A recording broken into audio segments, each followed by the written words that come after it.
I made a $300 order from Aquahuna, and it didn't go too great. When all the dust settled, maybe 50% of them made it. Aquahuna was very helpful too. Jeez, that's too bad.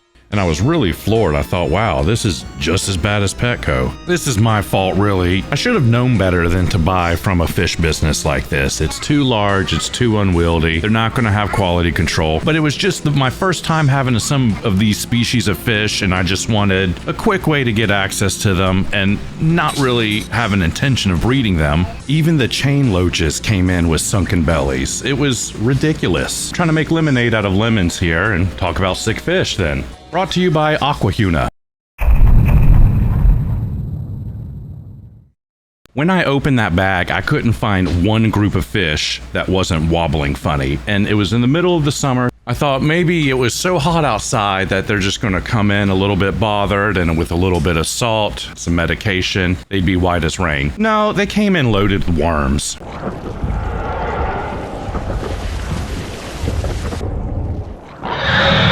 I wasn't mentally prepared for this. I was just doing a little grab and go shopping. Aquahuna had what felt like very high quality plop and drop fish. You didn't even have to treat them, really. But that was 3 years ago. They've sent many emails since then, boasting how much they've grown. I'm beginning to see why there wasn't an aquarium co-op promo coupon code with this anymore. Maybe Corey has broken ties with the sick fish senders. It also feels a little dismissive that right when there was a problem with the angelfish, they just want to refund me. After a swing and a miss, I still want the fish, but you know. I should be thankful I got that refund because they gave me $40 and then they pocketed $260 and I'm left with a bunch of dead fish. From the customer's perspective, it's like I'm already invested for the amount of shipping. Can you just send the fish again? Nope, not Aquahuna. Dang it, guess you have to deal with our packages. They refunded angelfish because they were dead on arrival. But since I took a little bit of time to report the sick fish, since they took 24 hours to die in the tank, that's my problem to solve. Aquahuna incubates the worms, I treat them. That is all Aquahuna needed to decide. It didn't need to have to do a refund. It didn't have to send me new fish. I always try to work with a fish seller. Like we're both trying to get these fish assimilated in my fish room. So I just thought this was more of a teamwork. Evidently Aquahuna was just looking for a way to not make the dream work. I'll never do that with a large business again. Even if it's just 15 people, that's a large business. If you want to keep within their policy, then order fish from Aquahuna, and every single fish that looks a little bit sick, go ahead and tell them immediately, this fish is sick, I want to return it. And that gives them no wiggle room to pretend like it was actually you. Jeez, that's terrible. It's a great way to do business. I can really feel the essence of Walmart exude from that. So, thanks. Then I ordered from Petco. I was like, there's no way that Aquahuna was just as bad as Petco. And now that I'm waist deep in sick fish, I might as well position myself to make a sick fish video. Who will win? Aquahuna versus Petco. How many fish survive? Petco's the winner! But seriously, like, how do you do worse than Petco? Petco is Deathco, and you get a higher failure rate. I will disclose some variables. I ordered from Aquahuna in July. It was September when I ordered from Petco, and I was finally finished with the sick Aquahuna fish. Also, I was more prepared. I knew the exact medicines that worked in the Aquahuna fish, and I went right into those for the Petco fish. Now, as for Petco, they're a little more open with the return policy. You have 5 days, and if that fish drops, and it will when they send you sick fish, you have the opportunity to take a picture, email customer support, and they'll just refund the fish. And it might be free shipping anyways, because if you go over a very low threshold, they don't charge you for shipping. When companies send me bags of fish with the bubonic plague, I usually come out the other end with just a 50% success rate. And that's what Aquahuna and Petco did, bubonic plague. In hindsight, I think I would have gotten a 75% success rate if I zeroed in exactly on the medicine I needed. I have a hunch that both of these businesses get their fish from the same supplier, and it kind of felt like the same set of ailments going around in all of them. When I was a self-proclaimed beginner, the sick fish used to really threaten to knock me out of the game.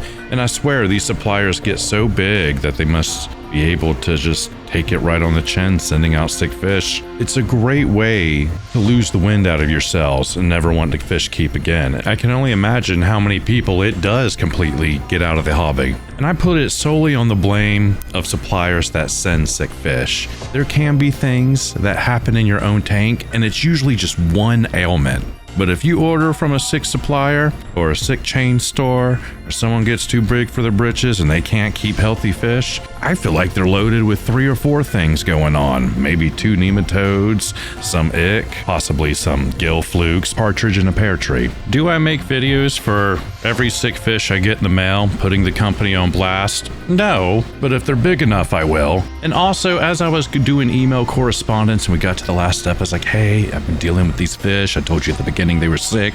It looks like they're dying off. Can I get a replacement? They ghosted me. At least Petco will say, hey, you were past the 5-day threshold. We cannot accept a refund. Good luck. So more or less, this is my way to have the final word with Aquahuna. Hey guys. And so what I had before me was a bunch of sick fish. I went ahead and followed what I know to do.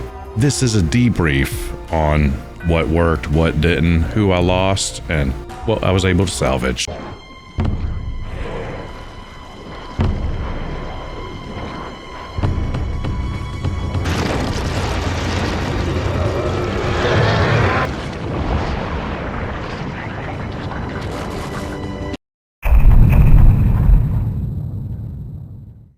I lost one of the Dalmatian platies and I separated them all out. Of course, I started kind of zeroing in on Copper Safe and Prazapro being the thing that these quarantine fish land in from Petco. That's what I learned with the Calico platies. So by the time these guys came in, I was ready for them.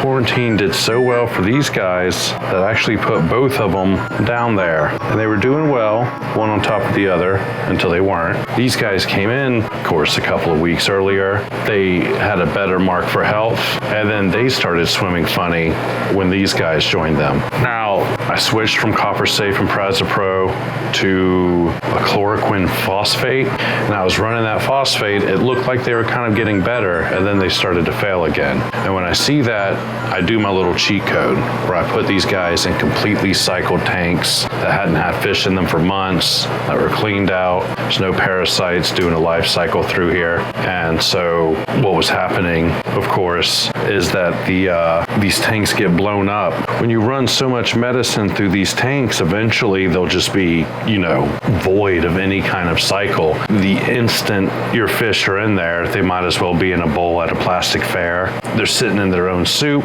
They're just getting sick. So a lot of times you need to judge when it's not worth keeping them in the tank. I guess it's, of course, very annoying to keep a cycle tank on the side. It just seems like you need more and more tanks, but you do. Life got a lot better when I sequestered these. I didn't even have a rhyme or reason. One of these guys had a clamped fin, and he's still acting funny, a little bit funnier. He's hiding from me less. I saw he had a clamped fin, and one of the other Dalmatian platies died. I took the other 7, split them in half.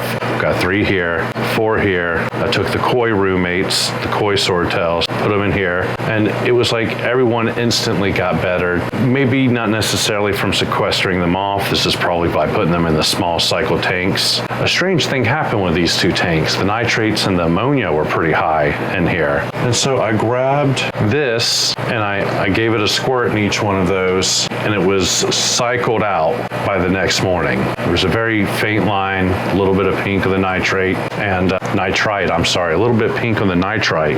Turned it all to nitrate in 12 hours. So I was happy to come out here the next morning, saw everyone was swimming a little bit better. So I put a little bit of salt in here.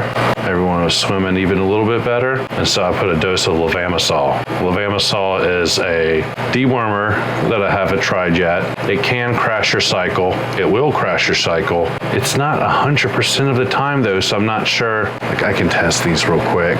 These guys went down. They got sequestered off. They were swimming funny. They were hiding from me really bad. I think there was a little bit of Copper Safe still in here. So I just put them right here. They instantly got better. There's some lagging. So you can kind of see that female with the hump in her back. You've got a flat stomach right there. And then there's this this hump. Well, not the one's fighting. It's definitely that one. Yeah, that's it. That's the hump. Regardless, they dropped Fry after about 5 days. I knew they were better because they stopped hiding from me, and then Fry started to drop. So, good news. I feel like when I pile other things on top of levamisole, it'll clear the bacteria. I'm not 100% sure. Try that right now. Okay, put levamisole in here. Levamisole. Like we're looking clear. Nothing's building up. Levamisole and metronidazole I always associated with clearing out my bacteria colony, but I've been doing it recently, generic versions, not Paracleanse, and it seems like it's not been clearing out the bacteria. So I just keep a close eye on those 2 dewormers. Other ones you can go willy-nilly. But as far as I'm concerned, these are just like 3 plain, clean tanks that they got put in, and looking a lot better, a lot less wobbly.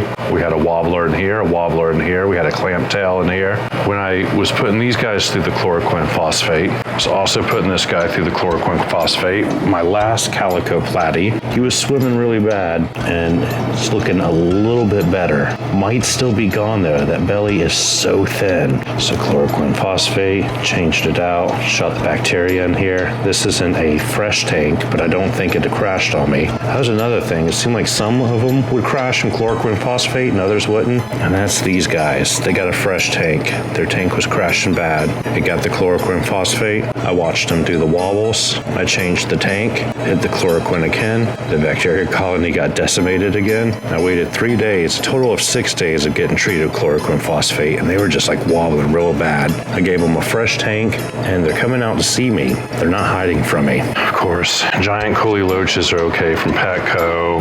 Hillstream loaches are doing fine from Aquahuna.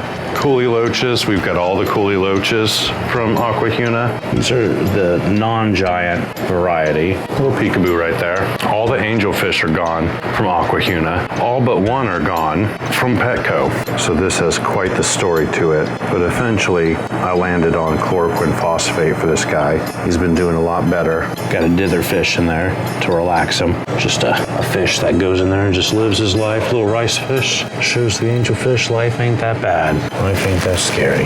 Let's see. It's getting close to needing a change. We're reading 005, 0010 on the test strip. His tank mates became a victim of a broken heater. So I noticed that they were choking on the extra large Tetra granules. Absolutely got betrayed. Only going to do flakes. And the heater went out. When I went and tried to heat it up, I saw they were choking on the food. Clumps of it was stuck. And instead of going there with the tweezers, I didn't really have small tweezers like that I could think of on hand. And the heater broke out. When you adjust a heater and it's been there for a long time, it might give out on you. So they had a really cold morning, and I lost all of them except one. I was giving them the standard triple treatment. And you know, when a sickness breaks out here, it always feels like maybe I just need one of those treatments. Usually it's just like a dewormer. When they come in from the mail from a store, I feel like I need to use 3 treatments: the antibiotic, a defungo, a dewormer. And what I'm finding out is kind of the all-in-ones can sometimes work better depending on what they have, depending on where you're getting them from. It seems like dropping them right in copper safe has been working a lot better. And then of course angelfish, you can't do copper safe. They're too sensitive. That's a little plus. He usually doesn't hide from me, but without buddies, he's been a little skittish. You don't want to use copper safe on angelfish, but it still kind of felt like I needed the heavy guns that came in with puffy cheeks with some Canaplex, the Canamycin. They looked a little bit better. Noticed a film forming on one of them. So after the Canamycin, I switched to erythromycin, and then I started approaching a defungus. And that's when I noticed they started choking on food. And that's when I had the heater mishap. When I had this little guy and I brought him over here, I treated this tank with chloroquine phosphate. It did not crash, and he seems to be doing a lot better. I found them, they were all cold, and I brought them into the warm tanks immediately, and all of them were swimming sideways. It was terrible. And only 25% on that one, so for me. I guess that's all we've got.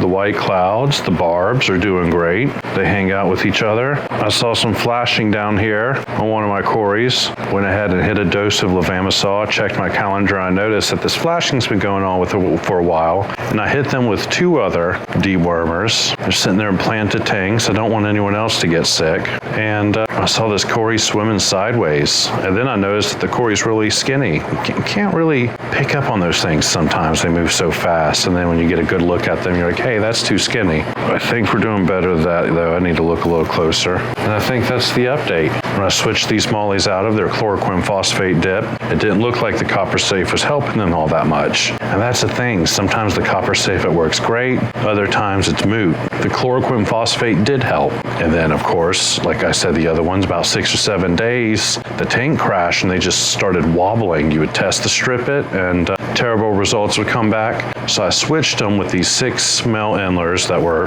pulled away as sick. They haven't been sick for a while. Some of them might have permanent damage. But El Tiger, he's kind of got a funny swim to him. Regardless, not super smart. You're kind of doubling down, setting a bet that one won't get the other one sick. But I think this one worked out for me. I don't think they have anything. I'll know in 30 days, and instantly swimming better, not hiding from me. Proud of that move. So of course, like I alluded to at the beginning, these were the results. I would say everyone came in sick except for the loaches. I should be more specific. The Coolie loaches and Hillstream loaches made it. The chain loaches came in shockatized and then died. The Bloodfin tetras, the Rummy Nose tetras, should have probably went in their own tank. They went in there with the cherry barbs. The cherry barbs were sturdy. Those two were not. I'm going to say the same thing about the Cardinal tetra. Sometimes they have their own virus, and when they were put with the white clouds, I was able to heal the white clouds. I only lost 2. All the Cardinal tetras got wiped out. The rice fish went out, which I'm surprised. I'm pretty good with rice fish. The dwarf chains were gone. On the Petco side, I did have a heater failure with those angelfish. They're also sensitive. I went in there not knowing that I'd have to start with chloroquine phosphate. That copper safe is actually toxic to them. I didn't use copper safe on them. It's just something I learned. The golden pandas were housed with the calico sunsets, and they all kind of shared a disease there. So I should have separated them. I've lost all of the calicos except for one. Or is that a lyre-tail? It might be a young lyre-tail. Either way, everyone else survived. Those are things I would change in hindsight, but if I could really change it, I would never order. Those fish came in looking like they saw the devil, and I had to put tons of effort into saving the few I did.